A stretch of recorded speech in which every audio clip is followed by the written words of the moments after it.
الصبح بدا من طلعتی. اللہ نے بتایا، دیکھیے انسان کی فطرت ہے، جو اچھا آدمی ہوتا ہے، عقل مند آدمی ہوتا ہے، وہ آنے والی کل پر آج کو قربان کرتا ہے. آپ نے دیکھا ہوگا جو بچے اسکول نہیں جاتے، کھیل تماشوں میں وقت ضائع کرتے ہیں، انہیں والدین کیا نصیحت کرتے ہیں کہ ابھی کھیل کود میں ٹائم اگر ضائع کیا تو بیٹا کل تمہاری کیا ہو جائے گی؟ برباد. کہتے ہیں کہ نہیں کہتے؟ بول لو بھائی، اگر کہتے ہیں تو کہتے ہیں، کہنا چاہیے، اگر نہیں کہتے تو آج سے کہنا شروع کر دیں.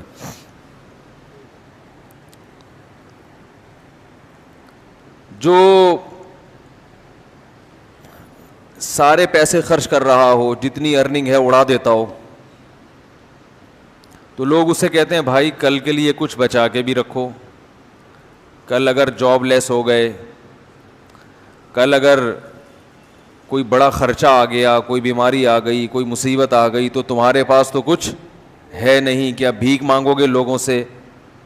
تو ٹھیک ہے، اچھا کھاؤ، اچھا پہنو، لیکن تھوڑا سا کچھ کل کے لیے بول لینا بھائی، بچا کے رکھو.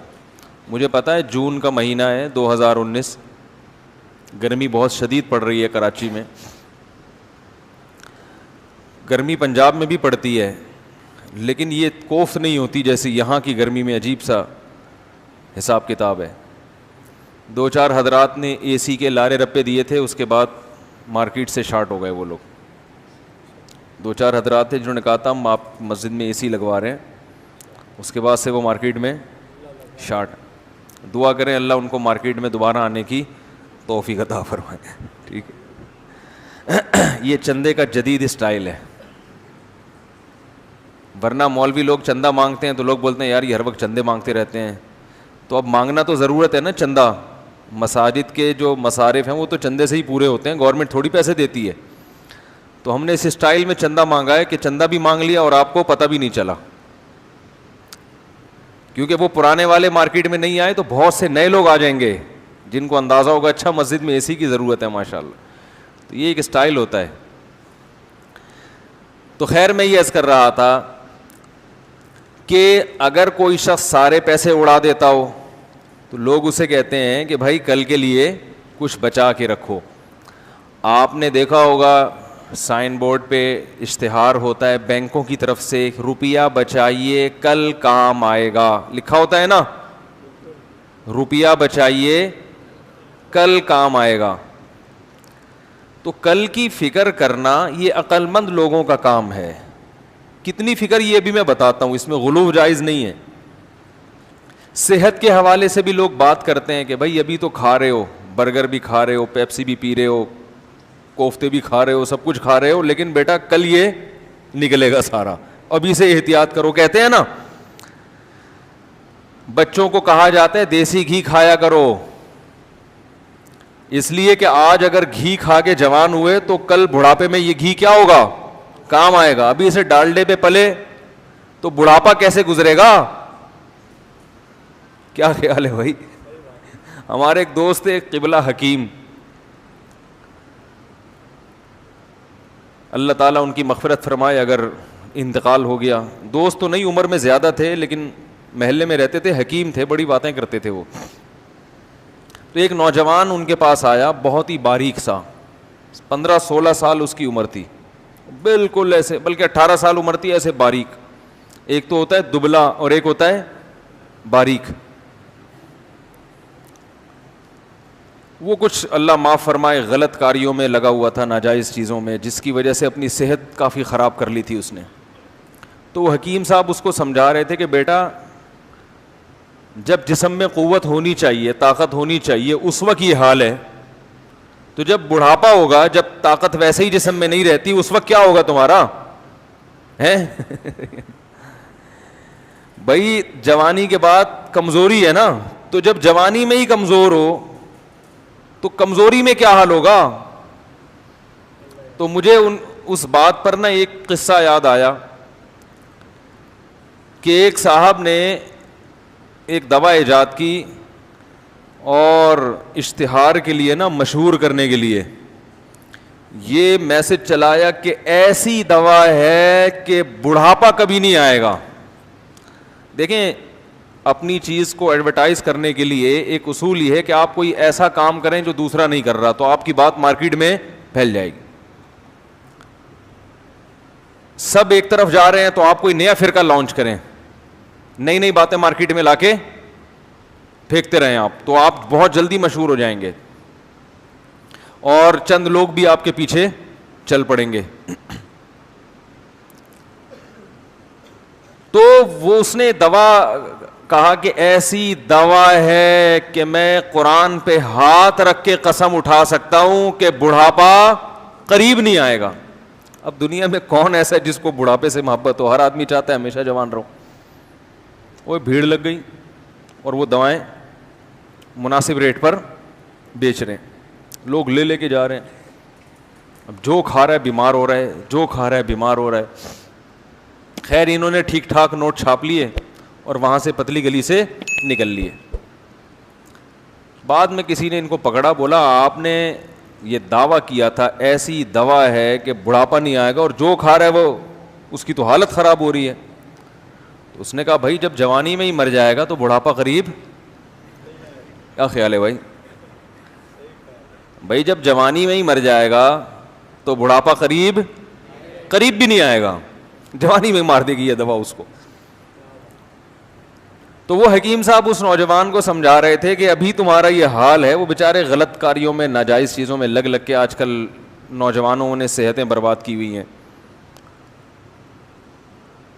تو وہ انہوں نے کہا کہ ابھی یہ حال ہے تو بیٹا بڑھاپے میں کیا ہوگا؟ یعنی ظاہر ہے بڑھاپا تو پھر آئے گا ہی نہیں. دیکھ لیں بیچاروں کی حالتیں کیا کیا چل رہی ہیں, صحتیں ہی ختم ہو گئی ہیں. کچھ والدین نے ظلم کیا اولاد کے اوپر, ان کو الٹی سیدھی چیزیں کھلا کے. آج کے بچے دیسی گھی نہیں کھاتے, ان کو دیسی گھی سے بدبو آتی ہے. حالانکہ دیسی گھی میں اللہ نے خوشبو رکھی ہے, اس کی خوشبو پہ تو وہ بکتا ہے. بھینس کے دودھ میں, گائے کے دودھ میں اللہ نے خوشبو رکھی ہے, وہ خوشبو آج کل بچوں کو بدبو لگ رہی ہے, الٹے دماغ چل رہے ہیں. خیر, تو عقل مند وہ سمجھا جاتا ہے جو آج فکر کرے کل کی.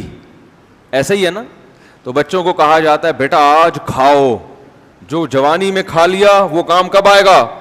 کیونکہ بڑھاپے میں نہیں کھایا جائے گا پھر, اور زیادہ کھاؤ گے تو نقصان بھی ہوگا. آج کھا لیا تو کام کب آئے گا؟ کل آئے گا.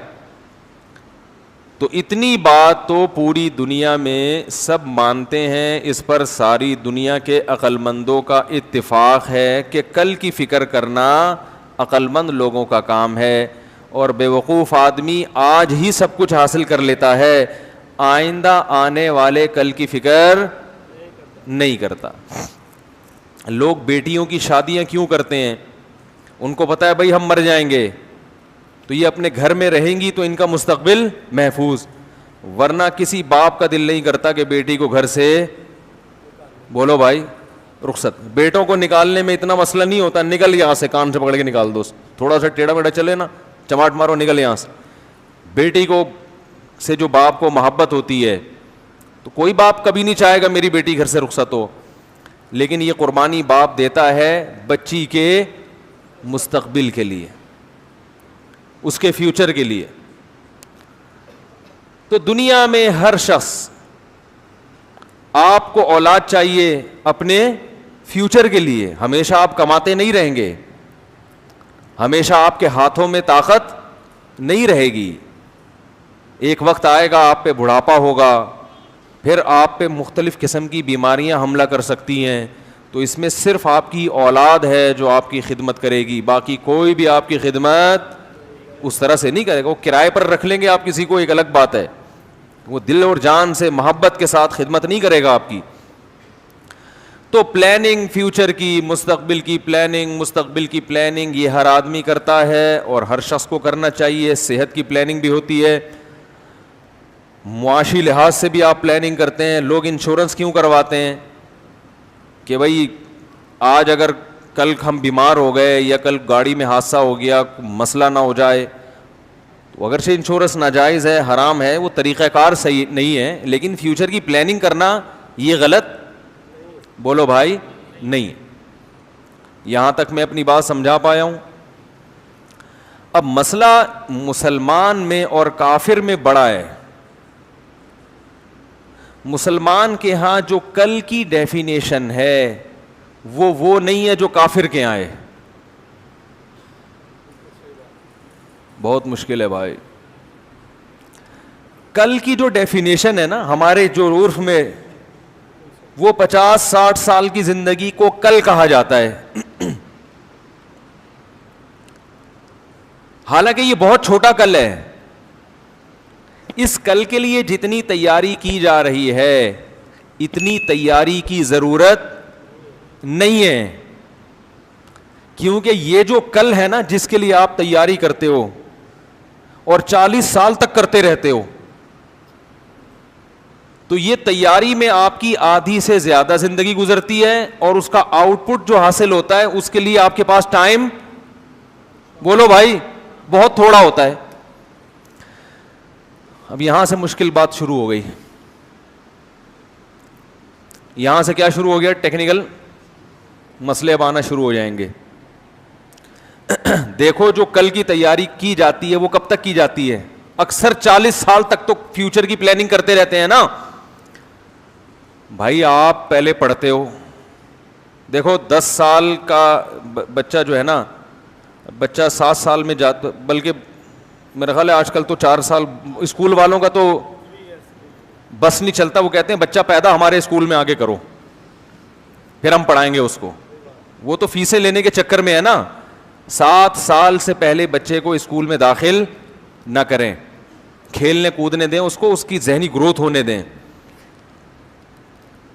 لیکن ایک اسکولنگ سسٹم ایسا مسلط کر دیا گیا ہے ہمارے اوپر, اتنے اتنے چھوٹے چھوٹے بچوں کو, جن کے بیچاروں کو ماں باپ کی آنکھوں کی ٹھنڈک بنتے, گھر میں رہتے. خیر یہ پھر ٹاپک چینج نہ ہو جائے کہیں. تو بچہ اسکول میں جا کے پیدا کر دیا آپ نے, معذرت کے ساتھ, جو فیوچر میں اسکول آ رہے ہیں ان میں یہی ہوگا.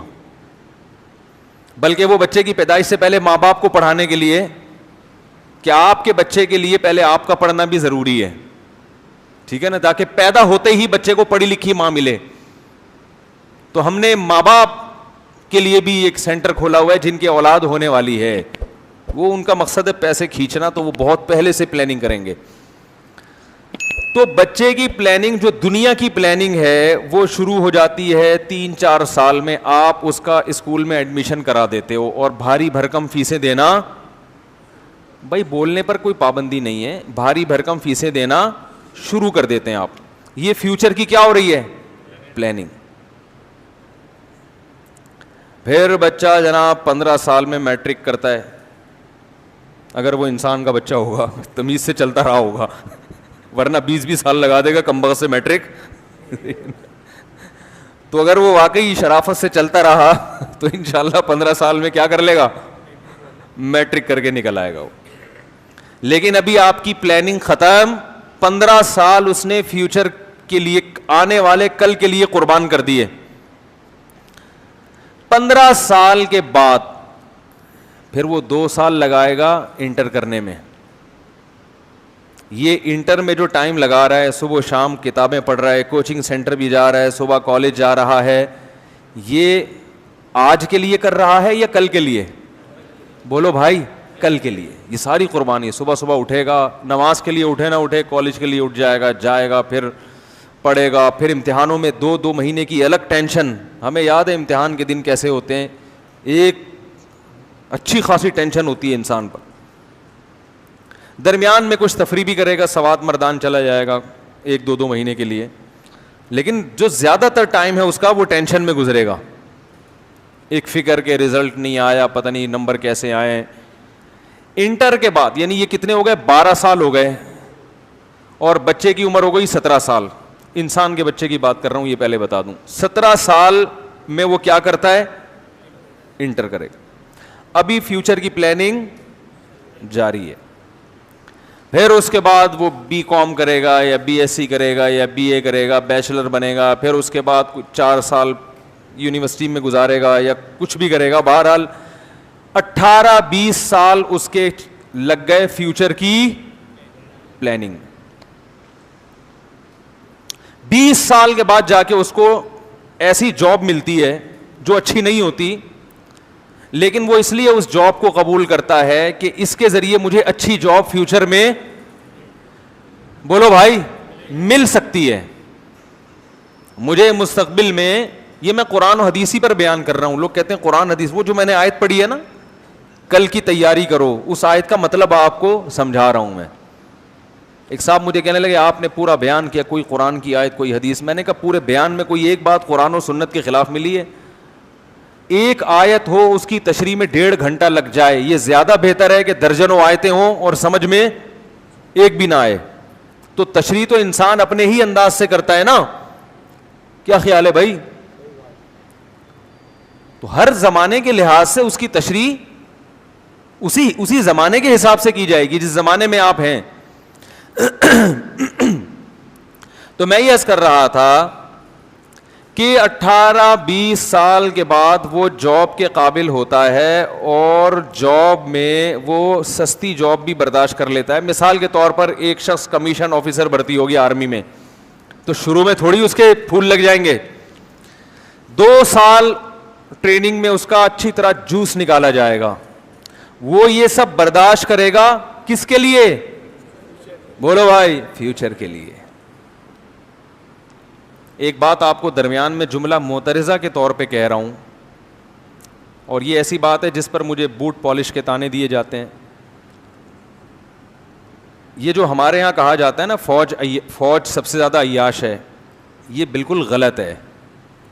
عیاشی کا ریشو فوج میں سب سے, بولو بھائی, کم ہے. یقین نہ آئے تو فوج میں بھرتی ہو کے دیکھ لیں, سمجھ رہے ہیں. میں نے ٹریننگ کے دوران بہت سے فوجیوں کو بھاگتے ہوئے دیکھا ہے. بھاگتے سے مراد ٹریننگ سے بھاگتے ہوئے کہ ہم یہ جاب نہیں کر سکتے. ہمارے اپنے رشتہ دار ہیں, بعض رشتہ دار جو فوج میں گئے اور موٹے موٹے آنسو سے روتے تھے وہ, اور ایک تھے جن کا سلیکشن نہیں ہوا. اس وقت تو روئے, بعد میں انہوں نے کہا اچھا ہوا نہیں ہوا, کیونکہ پھر جو انہوں نے روٹین دیکھی. تو یہ جو بیٹھ کے تبصرے کرنا ہے نا, یہ بہت آسان ہے کسی بھی میں نہیں کہہ رہا کہ فوج دودھ سے دھلی ہوئی ہے, درجنوں خامیاں ہوں گی فوج میں, لیکن یہ جو ہمارے ایک ذہن بنایا گیا ہے کہ فوج میں عیاشی ہے ہوگی عیاشی, لیکن باقی تمام شعبوں میں سب سے کم ہے.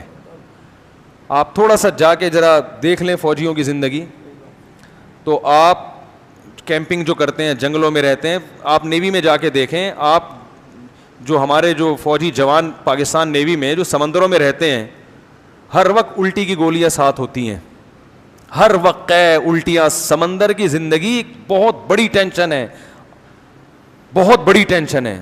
پاکستان نیوی کا تو کام ہی سمندر میں رہنا ہے, تو کیسے ممکن ہے کہ ایک آدمی سمندر میں رہے؟ اور وہ جہازوں میں وہ سہولتیں نہیں ہوتی جو تجارتی جہاز ہوتے ہیں. یہ ایک ذہن بنایا گیا ہے باقاعدہ پروپیگنڈے کے تحت, اور پھر ایسا ذہن بنایا گیا ہے کہ جو ذرا سی فوج کی حمایت میں بات کرے تو اس کے خلاف بھی پورا ایک میڈیا جو ہے نا اس کے خلاف بولنا شروع کر دیتا ہے. آپ جب تک کسی چیز کی خود گھس کے تحقیق نہ کریں, اس کے بارے میں آپ کو کمنٹس کرنے کی اجازت نہیں ہے. واٹس ایپ, فیس بک, اخباروں کی تحریریں یہ ریسرچ نہیں ہوتی. کسی شعبے میں جائیں, آپ کو کوئی آفیسر لگتا ہے نا کہ وہ عیاش ہے, تو آپ جائیں ذرا اس کے ساتھ کچھ دن گزاریں, اس کے ساتھ کچھ دن آپ گزاریں, تو آپ کو پتا چلے گا کہ, اور پھر آپ کسی اسی لیول کے گورنمنٹ کے کسی دوسرے آفیسر کے ساتھ ٹائم گزاریں, تو آپ کو دونوں کی عیاشی میں فوج کا ایک 18 گریڈ کا یا 20ویں گریڈ کا آفیسر اس کے ساتھ ٹائم گزاریں, اور یہ بھی دیکھیں کہ کیا پاپڑ بیلنے کے بعد یہ یہاں تک پہنچا ہے, اور وہی 20ویں گریڈ کا کوئی دوسرا گورنمنٹ آفیسر ہو, آپ اس کے ساتھ ٹائم گزاریں, تو آپ کو دونوں کے لائف سٹائل میں زمین آسمان کا فرق معلوم ہوگا. سمجھ میں آ رہی ہے بات؟ زمین آسمان کا فرق پتہ چلے گا آپ. خیر, تو میں یہ عرض کر رہا تھا کہ آپ نے فیوچر کے لیے جاب ملی, آپ کو کم پیسوں کی جاب پہ آپ گزارا کرتے ہیں, کیا سوچ کے کہ یار تجربہ تو ہو پہلے, آہستہ آہستہ انشاءاللہ ہم کیا کریں گے, ترقی کریں گے. ترقی کرتے کرتے پھر آپ جب 30-35 سال کے جا کے ہوتے ہیں تو آپ کو اچھی جاب ملتی ہے. تو 30-35 سال آپ نے فیوچر کی پلاننگ میں اب رہ کتنے گئے؟ وہی 35 سال زیادہ رہ گئے ہیں نا ابھی زندگی کے. سمجھو بھائی بات کو, اب کتنے سال رہ گئے؟ 35 سال. تو اب آپ کو صبر کر کے بیٹھ جانا چاہیے تھا کہ 35 سال میں نے اپنے کھپا دیے اگلے 35 سالوں کے لیے. بھائی قبرستان میں آپ جا کے دیکھیں تو 60 سے 70 کے درمیان ہی آپ کو عمریں لوگوں کی نظر آئیں گی قبرستان میں. تو اس کا مطلب ہے آپ یہ فرض کر لیں کہ 70 میں میں دنیا سے, بولو نا بھائی, چلا جاؤں گا. یہ تسلی کر کے بیٹھ جائیں, اس سے زیادہ فری ہونے کی ضرورت نہیں ہے. گریبی ہے, اگر بائی چانس بچ گئے تو بچ گئے, لیکن وہ بچنے کے بعد اس قابل نہیں ہوتا کہ وہ لائف کو انجوائے کر سکے. 70 سال کے بعد تو کوئی بہت ہی کوئی قبلہ حکیم صاحبوں کو کشتے مشتے کھائے ہوئے ہوں تو وہ ایک الگ بات ہے, لیکن ڈاکٹر نہیں بچتے 70 کے بعد, تو عام آدمی کہاں سے بچے گا؟ بچ جائے تو پھر وہ بیچارہ اس قابل نہیں ہوتا کہ وہ جو اس نے ماضی میں فیوچر کی پلاننگ کی اس پلاننگ سے فائدہ اٹھا سکے. اس نے اگر ماضی میں پلاننگ کر کے شوگر ملیں لگا لیں تو وہ چینی خود نہیں کھا سکتا, صحیح ہے نا. اس کو شوگر ہوگی, اس کو بلڈ پریشر ہوگا, پتہ نہیں کیا کیا بیماریاں ہوں گی اس کو. تو میں یہ عرض کر رہا ہوں, دیکھو یہ آدھی زندگی اس نے لگا دی فیوچر کی پلاننگ میں, لیکن ابھی اس کی پلاننگ ختم نہیں ہوئی ہے. میں نے کوئی ایسا شخص نہیں دیکھا جو 35 سال میں فیوچر کی پلاننگ نہ کر رہا ہو. کوئی آپ نے دیکھا ہو تو مجھے بتائیں, عجائب گھر میں رکھوائیں گے انشاءاللہ اس کو ہم, کہ یہ 35 سال میں اس کی جو تنخواہ ہے اس پہ یہ صبر کر کے بیٹھ گیا ہے اور یہ کہہ رہا ہے میرے پاس اب کھانے پینے کا بہت ہے اور اللہ کا دیا میرے پاس بہت کچھ ہے, اب میں مزید فیوچر کی پلاننگ نہیں کروں گا. اب یہ 35 سال تک جو میں نے محنت کی ہے, اب میں اگلے 35 سال بس اس محنت کا پھل کھاؤں گا. ہے بتاؤ دنیا میں کوئی ایسا؟ کیا ہو گیا بھائی, کوئی ہے؟ نہیں. تو ابھی عجائب گھر میں ہمارے ہاں جگہ خالی ہے. عجائب گھر ہم نے دیکھا تھا, میری عمر 18 سال ہو گئی تو میں پاکستان یہ کراچی کا عجائب گھر دیکھنے گیا تھا. تو وہ عجائب گھر خود ایک عجائب گھر ہے. اس عجائب گھر کو بھی کہاں رکھ دینا چاہیے؟ عجائب گھر میں. اس میں کچھ ایسی چیزیں ہیں جو خود عجائب گھر میں رکھنے کے قابل ہیں. تو خیر لیکن ہوتا یہ ہے کہ 35 سال میں انسان حقیقت میں پلاننگ شروع کرتا ہے. اب کیا کرتا ہے؟ اب تو وہ کہتا ہے اب میں نے کمانا شروع کیا ہے, اب میں مستقبل کے لیے بچانا شروع کروں گا. بہت مشکل ہے بھائی سمجھانا. دیکھو 35 سال تک کمانے کی پلاننگ ہو رہی تھی. کیا مطلب؟ اپنے آپ کو پلاننگ کے قابل بنانے کی پلاننگ ہو رہی تھی. پلاننگ تو اب شروع ہوئی ہے. غلط تو نہیں کہہ رہا میں؟ 35 سال میں آپ کیا شروع کرتے ہیں؟ میرا گلا بیٹھا ہوا ہے, تھوڑی سی آپ کو بات سننے میں دشواری ہوگی. ابھی پنجاب کا میرا دورہ ہوا, وہیں قبلہ حکیم صاحب کے پاس گیا میں نے کہا اللہ کا واسطہ کوئی ایسی دوا دے دو گلا ٹھیک ہو جائے یار. تو انہوں نے علاج بالغذا بتایا ہے. حکیموں کے پرہیز اللہ کی پناہ. 2 مہینے شوربے کے ساتھ روٹی کھائیں, چاول نہیں کھانے. چاول پہ پابندی, بڑے گوشت پہ پابندی, تیل والی چیزوں پہ پابندی, اور آلو پہ پابندی, اور دال ماش, دال چنا, بھنڈی, سب پابندی. میں نے کہا یہ بتا دیں کھانا کیا ہے بس. تو انہوں نے کہا بکرے کا گوشت یا دیسی مرغی شوربے میں, وہ بھی گوشت کو زیادہ فوکس نہیں کرنا, اس کا شوربے میں لال آٹے کی روٹی ڈبو کے کھانی ہے. تو ڈبو کے کھانے کا تو آپ کو پتہ ہے کہ کتنا مزہ ہے, اللہ نے وہ لطیفہ سناتا رہتا ہوں نا ڈبو کے کھانے کا. تو بس یہی کھانا ہے. تو اب وہ اب پنجاب کا دورہ تھا, وہاں لوگ دعوتیں کرتے ہیں. اب ان کو بول رہے ہیں بھائی وہ حکیم نے کہا 2 مہینے پرہیز کرو گلا ٹھیک ہو جائے گا انشاءاللہ. تو پرہیز کیسے کریں؟ تو وہ تو دعوت میں تو لوگ چھوڑتے ہی نہیں ہیں. تو دعا کریں. اب 2 مہینے پرہیز کا ارادہ کیا ہے, دہی نہیں کھانا. تو وہ حکیم خود بڑے ماشاءاللہ جاندار تھے. یہ بات تھی 75-76 سال حکیم صاحب کی عمر ہوگی اور ماشاءاللہ جوان آدمی. تو میں نے کہا جو خود اپنی صحت بنا سکتا ہے انشاءاللہ وہ دوسروں کی صحت بھی, ورنہ آپ ڈاکٹر کے پاس جائیں نا, معذرت کے ساتھ کوئی ڈاکٹر صاحب بیٹھے ہوں تو وہ اپنی ٹھیک نہیں ہوتی صحیح ہے نا, ڈاکٹر صاحب کی اکثر, سب نہیں, اکثر ڈاکٹروں کی اپنی صحت بیچاروں کی, کیونکہ جو صحت کے اصول ہیں اس پر وہ خود عمل نہیں کر رہے ہوتے, سگریٹ خود پی رہے ہوتے ہیں, رات کو 3 بجے تک تو کلینک سے بند کر کے آتے ہیں, 3 بجے ڈاکٹر صاحب کلینک بند کر کے آ رہے ہوتے ہیں اکثر, اور صبح 12 بجے تک پھر سو رہے ہوتے ہیں, تو کہاں سے صحت ٹھیک ہوگی. خیر, تو آپ دعا کریں میرا گلا ٹھیک ہو جائے, میرا تو سارا کام ہی گلے کا ہے. پورے رمضان میں نے اسی گلے کے ساتھ تراویح پڑھائی ہے, اسی گلے کے ساتھ 1.5 گھنٹہ بیانات کیے ہیں, تو وہ بیٹھتا ہی جا رہا ہے. تو بہت سارے علاج کیے, فائدہ نہیں ہو رہا. دعا کریں. اب یہ جو پرہیز 2 مہینے کا ہے, یہ بکرے, کل میں دیسی مرغا لینے گیا, کہیں سے مل ہی نہیں رہا دیسی مرغا, تو وہ پھر پتہ چلا یہ دیسی بھی آج کل کیا آ رہے ہیں, اوپر سے یہ ہوتا ہے خالی, اندر سے اس کو وہی فیڈ کھلائی جا رہی ہے. خیر, اب کوئی ایسا نہ ہو ہدیے میں دیسی مرغے لا کے رکھ دے گھر میں, الحمدللہ اللہ کا دیا بہت کچھ ہے, مل جائے گا کہیں نہ کہیں سے. تو میں یہ عرض کر رہا ہوں کہ 35 سال پلاننگ کے قابل بناتا ہے اپنے آپ کو انسان, اور اس کے بعد پھر اصل پلاننگ تو اب شروع ہوتی ہے. بحریہ ٹاؤن میں پلاٹ لینے, یہ بھی انسان کے بچے کی بات کر رہا ہوں میں, پہلے بتا دیا.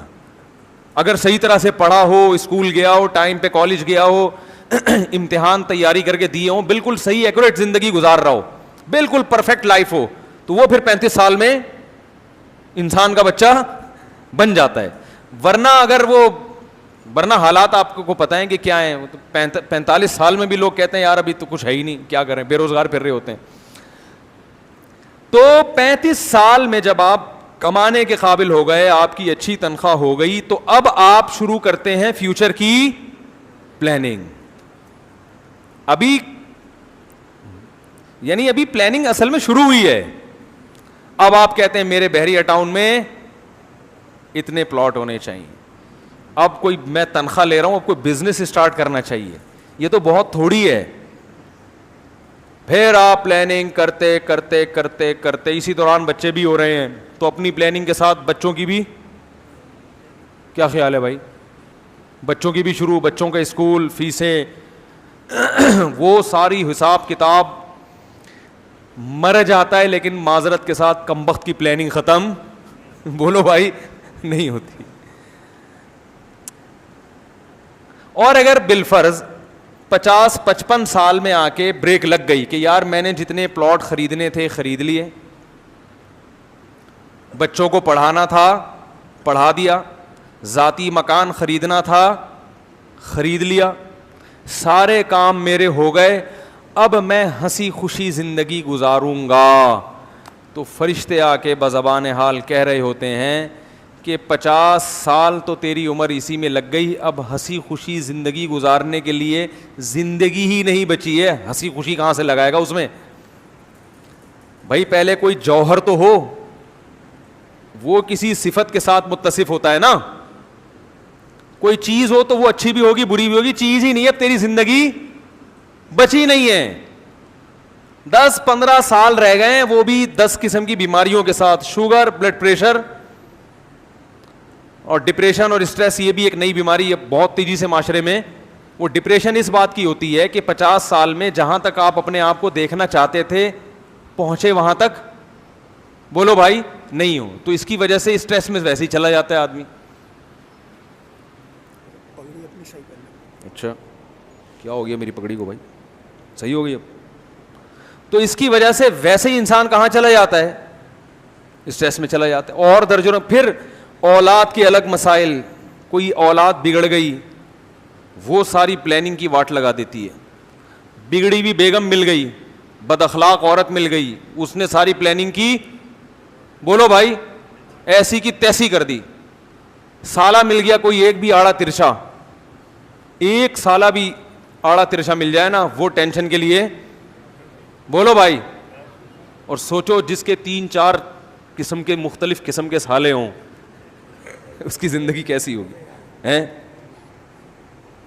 وہ تو شکر ہے اللہ نے ہمیں اچھے شریف سالے دیے ہیں, ورنہ رزق تو لے لیا نا ہم نے, رزق تو لے لیا نا. تو پلاننگ کرتے کرتے کرتے کرتے بڈھا ہو جاتا ہے, اور بالفرض اگر پلاننگ روک دے تو اب اس پلاننگ سے فائدہ اٹھانے کے لیے زندگی بہت تھوڑی بچی ہے, بہت تھوڑی زندگی بچی ہے, بہت تھوڑی. اور اکثر لوگ تو اچانک بیٹھے بیٹھے اٹیک ہو گیا, شوگر لیول ہائی ہوا, گردے ڈیمیج ہو گئے, ایک دم موت کی طرف لڑکتے ہیں. تو میرے بھائی قرآن مجید جو بار بار کہہ رہا ہے کہ یہ دھوکے کا گھر ہے, دھوکے کا گھر ہے, اعلموا یقین کر لو, جان لو, انما الحیات الدنیا لعب ولہو, کہ دنیا کی زندگی کھیل ہے, تماشا ہے, اور کیا ہے, متاع الغرور, دھوکے کا گھر ہے. بار بار جو قرآن کہہ رہا ہے یہ اس لیے کہہ رہا ہے کہ یہ واقعی دھوکہ دیتی ہے انسان کو. ہم یہ سمجھتے ہیں کہ دنیا مجھے دھوکہ نہیں دے رہی, یہ بہت بڑی بھول ہے. دیکھو ایک شخص ہے جس کے بارے میں محلے والے یہ بتائیں کہ یہ دھوکے باز ہے, تو عین ممکن ہے آپ بولو بھائی کہ محلے والوں کو اس سے کوئی چڑ ہوگی, ہو سکتا ہے یہ دھوکے باز نہ ہو, لوگوں کو اس سے کیا ہو, چھیڑو. کوئی دوسرا شخص آ کے کہتا ہے یہ دھوکے باز ہے, آپ کیسے ہو سکتا ہے بھائی ان کے آپس میں کوئی ذاتی بغض ہو, اس وجہ سے یہ اس کو کیا کہہ رہے ہیں, دھوکے باز. لیکن جب ساری دنیا کہہ رہی ہوگی دھوکے باز ہے, تو آپ کو اس سے معاملات کرنے میں احتیاط کرو گے کہ نہیں کرو گے؟ آپ کہو گے یار اس سے لین دین میں اب احتیاط بہرحال ضروری ہے, کہ یار یہ ایسا ہے نہیں جیسا نظر آ رہا ہے. تو پیسوں کے لین دین میں آپ کیا ہو جاؤ گے, ہوشیار. تو یاد رکھو قرآن مجید میں اللہ تعالیٰ کا ارشاد ہے وَمَنْ أَصْدَقُ مِنَ اللَّهِ قِيلًا, اللہ سے زیادہ سچی بات کس کی ہو سکتی ہے, اللہ سے زیادہ سچ کون بول سکتا ہے. اللہ نے قرآن میں درجنوں جگہ پہ بتایا کہ یہ دنیا دھوکے کا گھر ہے. یا ایھا الناس ان وعد اللہ حق فلا تغرنکم الحیات الدنیا ولا یغرنکم باللہ الغرور. اے لوگو اللہ کا وعدہ سچا ہے, جس کل کو تم کل سمجھ رہے ہو وہ حقیقی کل نہیں ہے, حقیقی کل کوئی اور ہے. تو ایسا نہ ہو کہ تمہیں دنیا دھوکے میں ڈال دے, کیونکہ یہ کیا ہے, یہ دھوکے باز دنیا ہے. تو اب آپ بتاؤ جس کو قرآن بار بار کہہ رہا ہے دھوکے باز دھوکے باز دھوکے باز, اور آپ اس سے بڑے آرام سے لین دین کر رہے ہو, آپ اس سے بالکل پورا اعتماد کر کے اس دنیا پہ بیٹھ گئے, تو بتاؤ پھر ہم اور آپ سے بڑا بے وقوف دنیا میں کون ہوگا؟ محلے میں ایک آدمی کے بارے میں کوئی ایک شخص کہہ دے کہ یہ دھوکے باز ہے, آپ احتیاطاً اس سے لین دین چھوڑ دیتے ہو کہ یار مارکیٹ میں یہ بندہ بدنام ہے. بدنام نہ بھی ہو, ایک شخص بھی کہہ دے گا نا, آپ ہوشیار ہو جاؤ گے. اور یہاں اللہ بار بار بتا رہے ہیں کہ یہ دنیا کیا ہے, دھوکہ دینے والی ہے, دھوکہ دینے والی. اور ایسا اس پر اعتماد کر کے بیٹھ گئے کہ یار میں یہ بھی کروں گا, میں یہ بھی کروں گا, میں یہ بھی کروں گا, پھر یہ بھی ہوگا, پھر یہ بھی ہوگا, پھر یوں ہو جائے گا, پھر یوں ہو جائے گا, اور پھر میں مزے اڑاؤں گا. نہیں اڑاؤ گے میرے بھائی, یہ آپ کو دنیا کیا کر رہی ہے, بے وقوف بنا رہی ہے. دیکھیے قرآن مجید نے دنیا کے لیے جو لفظ استعمال کیا, زینت کا لفظ استعمال کیا, زینت. فرمایا انا جعلنا ما علی الارض زینۃ لہا. کیا عجیب بلاغت ہے قرآن کی. فرمایا کہ یہ جو دنیا کے اوپر کی چیزیں ہیں یہ ہم نے دنیا میں رہنے والوں کے لیے مزین کر دی ہیں. خوب اچھی طرح بات کو سمجھنے کی کوشش کریں. زینت کسے کہتے ہیں؟ فیشن کو. کوئی دلہن کو زیب و زینت سے آراستہ کیا جاتا ہے نا, تو کیا مطلب, چاہے وہ خوبصورت ہو یا نہ ہو, اس کو زیور سے آراستہ کر کے ڈسٹمپر کے ڈبے خالی کر کے اس کے اوپر اس کو بہرحال خوبصورت بنانے کی کوشش, بولو بھائی, کی جاتی. چاہے وہ حقیقت میں خوبصورت ہو یا نہ ہو, اس سے بحث بیوٹی پارلر والوں کو نہیں ہوتی. زینت کا مطلب ہے خوبصورت بنانے کی, بولو نا, کوشش. حقیقت میں خوبصورت بنانا کس کا کام ہے؟ اللہ کا. تو زینت کا مطلب ہے کہ کوئی چیز حقیقت میں اچھی ہو یا نہ ہو, دیکھنے میں بہرحال, بولے نا بھائی, اچھی لگے. تو ہر انسان, مرد بھی زینت اختیار کرتے ہیں, عورتیں بھی زینت اختیار کرتی ہیں, اپنی چیزوں کو بھی مزین کیا جاتا ہے. آپ نے دیکھا ہوگا جو گاؤں دیہاتوں کے لوگ ہیں وہ اپنی سائیکلوں پہ کیسے ٹیپ چڑھاتے ہیں نا, سائیکلوں پہ کیا ٹیپ چڑھا چڑھا کے نیلی پیلی پٹیاں اور ایسے اس کو چھمک چھلو بنایا ہوا ہوتا ہے سائیکل کو. رکشے والوں کو دیکھ لو, ٹرک والوں کو دیکھو, مور بنا ہوا ہے, چیتا بنا ہوا ہے, پورے ٹرک پہ تنزانیہ کا جنگل آپ کو نظر آئے گا ہے, اور اس پہ نیلے پیلے. جو جس کو اللہ نے جتنی سمجھ دی اس کے حساب سے وہ اپنی چیزوں کو مزین کرنے کی کوشش کرتا ہے تاکہ دیکھنے میں کیا لگے, اچھی. اب گاڑی اگر کلر اچھا ہے اس کا اور آپ نے اس پہ بڑا جیسے دولہے کے کار کو سجایا جاتا ہے بہت اچھی طرح سجا دیا تو دیکھنے میں بہرحال وہ کیا لگے گی, اچھی. مگر حقیقت میں اچھی ہے یا نہیں یہ میکینک بتائے گا. وہ انجن اسٹارٹ کر کے دیکھے گا کہاں کہاں سے آوازیں نکل رہی ہیں, کہاں سے آواز نکلنی چاہیے مگر نہیں نکل رہی, اور کہاں سے نہیں نکلنی چاہیے مگر بولو بھائی نکل رہی. میں نے اپنی گاڑی دی کسی میکینک کو, میں نے بولا یہ عجیب سی ایک جگہ سے آواز آ رہی ہے. اس میکینک کے سمجھ میں نہیں آیا, اس نے وہ والی آواز بند نہیں کی جہاں سے آواز آ رہی تھی, جو مجھے بھی پتا تھا یہ دروازہ ہل رہا ہے, وہ آواز کیا کر دی اس نے, بند کر دی. تو انجن سے آواز آ رہی ہو یا کوئی اور چیز بج رہی ہو, اس سے پتہ چلتا ہے کہ یہ اچھی ہے نہیں, یہ صرف دولہا کی کار کو کیا, دولہا ہی کوئی دیکھ لو شیروانی پہنائی ہوئی ہے, پھول ڈالے ہوئے ہیں گلے میں, اور بڑا بیوٹی پارلر سے تیزاب سے نہا کے آیا ہوا ہے ماشاء اللہ, سارے جراثیم بھی اس کے مر گئے, کیسا چمک رہا ہوتا ہے.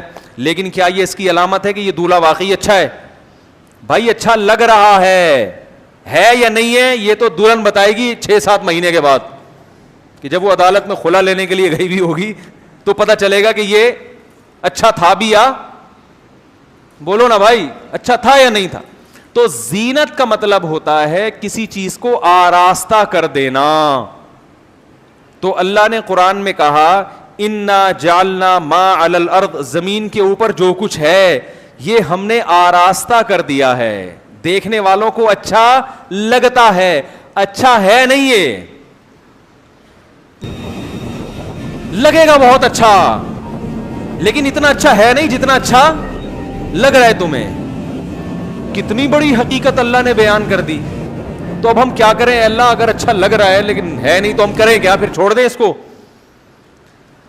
بھائی سوال پیدا ہوتا ہے جب اچھا لگ تو رہا ہے نا, بہرحال اب کیا کریں, ہم تو جو چیز ہمیں لگے گی ہم تو اسی پر عمل کریں گے نا. بھائی گاڑی اوپر سے بھی تو دیکھی جاتی ہے نا, اچھی لگ رہی ہے کہ نہیں لگ رہی. تو یا اللہ ہم کیا کریں, چھوڑ دیں اس دنیا کو؟ اللہ نے فرمایا نہ چھوڑو نہیں, میں نے اچھا لگایا اس لیے ہے کہ تاکہ تم اس کو حاصل کرو, لیکن بتا دیا کہ یہ اچھی ہے نہیں اتنی, لہذا اس کو دل دینے کی کوشش بولو نا بھائی نہیں کرو. اتنی اچھی نہیں ہے کہ دل پکڑا دو اس کو. کوئی عورت بہت خوبصورت زیور پہن کے آئی, بڑا اچھا ڈسٹیمپر کیا اس نے. ڈسٹیمپر اس لیے کہ آج کل میک اپ نہیں ہوتا, میک اپ کے دور وہ پرانے زمانے کا زمانہ تھا جب میک اپ ہوتا تھا. اب ڈسٹیمپر کے پورے ڈبے خالی ہوتے ہیں, حقیقت بتا رہا ہوں. سنا ہے ہم نے, یہی ہے, میں نے کبھی بیوٹی پارلر جا کے دیکھا نہیں, لیکن سنا ہے کہ بالکل کلر چینج ہو جاتا ہے. تو دولہے کے بھی ڈسٹیمپر لگ رہا ہے اب تو. بیوٹی پارلر میں دولہا جا رہا ہے, بلیک کلر کا دولہا وائٹ ہو کے نکل رہا ہے, حقیقت ہے. آپ دیکھو, آپ حیران, یار تم تو اندھیرے میں نظر ہی نہیں آتے تھے ہیں, اب تم روشنی میں نظر نہیں آ رہے, اتنے وائٹ ہو گئے. تو وہ پتہ نہیں کیا کیا چیزیں آ گئی ہیں مارکیٹ میں, اللہ کی پناہ. تو آپ کو کوئی دولہا, کوئی عورت کو کوئی بندہ نظر آیا جو بڑے اچھی ڈریسنگ اور بہت زبردست بیوٹی پارلر سے تیار ہو کے آیا ہے, یا کوئی دلہن ہے, آپ فوراً اس کی طرف طبیعت مائل ہو گئی, لیکن کسی کو پتا ہے کہ اس کے اخلاق اچھے نہیں ہیں, یہ گت بنا دے گی, تمہاری ایسی کی تیسی کر دے گی. تو